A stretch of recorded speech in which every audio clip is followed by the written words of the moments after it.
In a world where your worth is determined by your yearbook photo, photographers fight for dominance through bizarre battles of poses, makeup, and framing.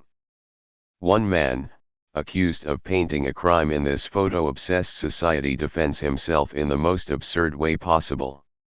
Expect surreal humor, chaotic logic, and a strange journey of fame, art, and volleyball.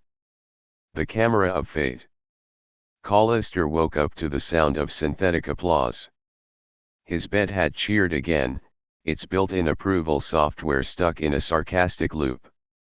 He reached for his camera, a sleek, chrome apparatus that pulsed faintly with envy. The camera was sentient, prone to sulking if unused for too long. He whispered, "Not today, Eustace," as he swung his legs out of bed. The apartment wasn't large, but it folded. Walls rearranged themselves depending on mood or convenience.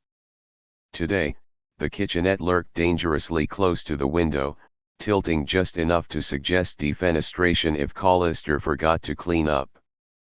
Somewhere, his reflection in the stainless steel toaster stretched into infinity, mouthing words he couldn't decipher.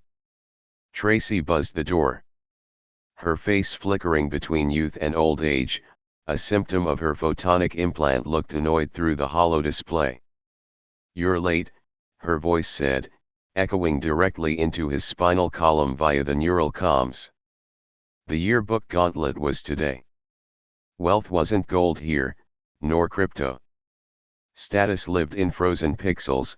The yearbook, a ruthless photogenic economy where every pose was currency, every blemish a weaponized liability.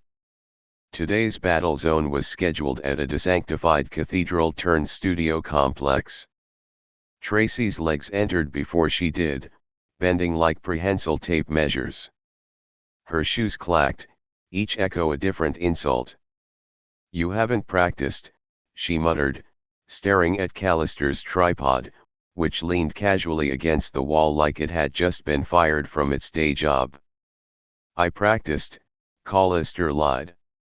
The truth was he had spent the night trying to photograph his own shadow. Shadows didn't translate well to the yearbook economy, but he believed in their potential. The cathedral studio smelled of hairspray, broken ambitions, and faint lavender, as if someone had tried to drown despair in essential oils. Photographers milled about, their cameras humming with predatory intent. The first round began with an explosion of light. Callister's first shot, a mid-motion capture of Tracy, her holographic eyes reflecting the fractured cathedral light, landed with a satisfying crunch against a rival's lens shield. Opponents retaliated with brutal precision, glamour poses, candid postures, even an audacious sepia-filtered dab. Every click carried the weight of ego, the flash disorienting enough to make time forget its linear obligations. Callister deflected an incoming composition with a well-timed adjustment to his aperture, retaliating with a chiaroscuro of Tracy tying her bootlaces. Her scowl alone obliterated 3 competitors' self-portraits. One photographer collapsed into pixels, his equipment folding into an origami crane before vanishing completely. The studio crew dragged him away, muttering about recycling fees. But something was off. In the melee, Callister's camera caught sight of a forbidden shape: paint. It was smeared, crude but unmistakable, across the backdrop of a rival's failed shot. Painting was treason, a crime punishable by dimensional exile. Callister's heart sank as realization dawned. The paint was on his fingertips, bright vermilion, incriminating. The vermilion paint glistened accusingly under the cathedral's overhead fluorescents, their sterile hum a chorus of artificial condemnation. Callister's rivals turned toward him in unison, their cameras pivoting like predatory birds catching the scent of wounded prey. "Painter," someone shouted, the word tearing through the air with the weight of a criminal indictment. The studio's supervisor, a towering figure draped in velvet and glass lenses that clicked as they adjusted, descended from the rafters. Their voice, synthesized to sound like 1,000 unpaid interns muttering simultaneously, declared, "You are charged with the defilement of yearbook law. The penalty is exile." "I didn't paint anything," Collister blurted, clutching his camera like a lifeline. Eustace whirred in frustration, as if the accusation had personally insulted its firmware. Before he could protest further, the cathedral floor unfolded like a collapsing kaleidoscope, sucking Collister into a courtroom. It wasn't a typical courtroom. The benches were occupied by mannequins in judicial robes, their plaster heads nodding solemnly. The judge was a hologram of themselves, slightly pixelated around the edges, holding a mallet made of discarded SD cards. "You are allowed to represent yourself," the hologram intoned, static warping the last syllable into an uncomfortable vibration. Collister stood at the center of the courtroom, his mind racing. He needed a defense that would not only prove his innocence but also outshine the courtroom's absurdity.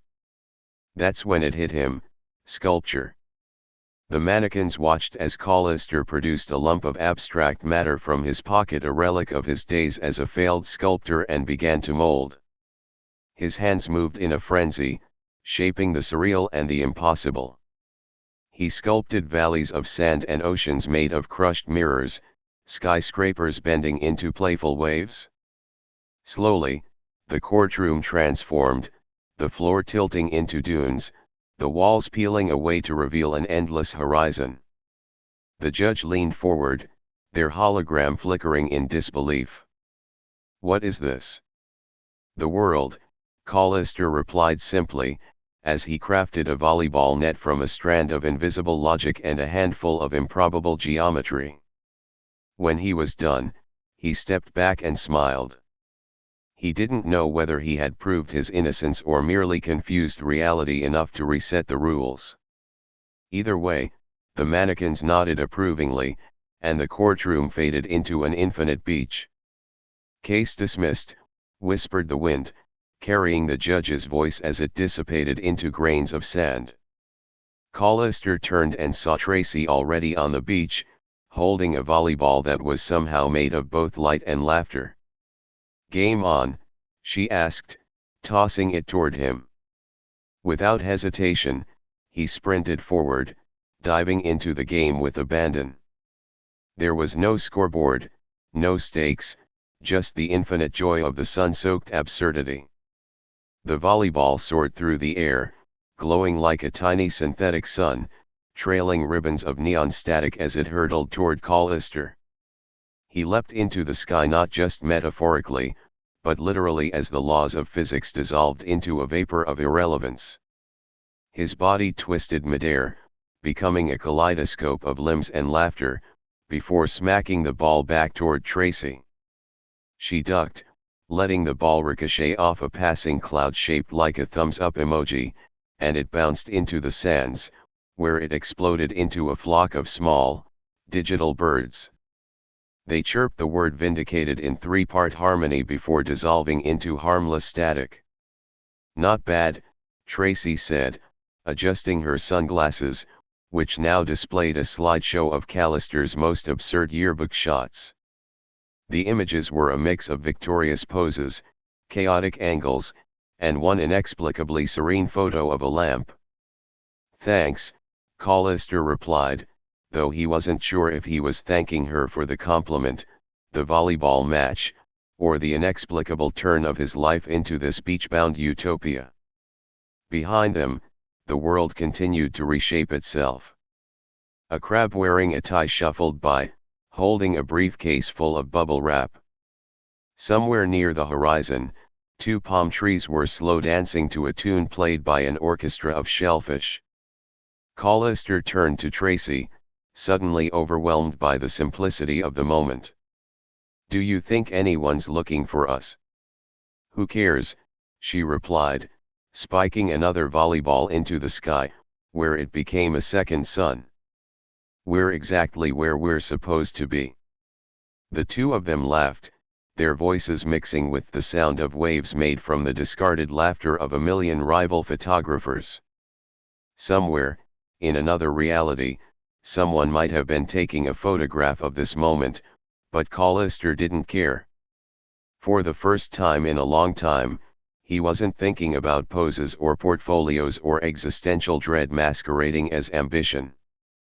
He was just playing volleyball, on a beach he'd sculpted from pure nonsense, with a person who felt like the only real thing in a world of shifting absurdity.